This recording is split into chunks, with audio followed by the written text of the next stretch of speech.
එයාට බෙදා හදා ගන්න ඕන කරන පන්නරය අපි දෙන්න ඕනේ පවුල ඇතුළෙන්මයි. හරි.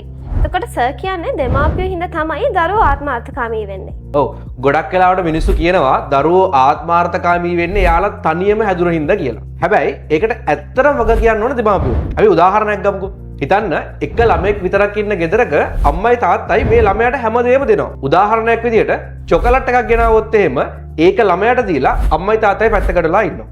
හැබැයි දෙමාපියෝ චොකලට් එකෙන් කෑල්ලක්වත් කන්න නැතුව සම්පූර්ණ චොකලට් එකම දරුවන්ට දෙනවා. එතකොට දරුවන්ට කොහෙන්ද බෙදා ගැනීම සම්බන්ධ අත්දැකීමක්. එයා ඒක ඉගෙන ගන්න ඕනේ පවුලෙන්මයි. එහෙනම් ඔයා කරන්න ඕනේ දරුවට චොකලට් එක දුන්නාට පස්සේ මේකෙන් කෑල්ලක් අම්මටයි තාත්තටයි බෙදාගෙන කන්න කියලා ඒ පුරුද්ද දරුවට ඇති කරන්න ඕනේ.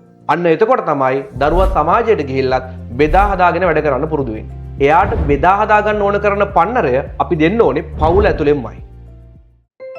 චරිත්ගිමාන් විභාගයට ජීවිතයට ජයගෙනෙන සොඳුරු ඇද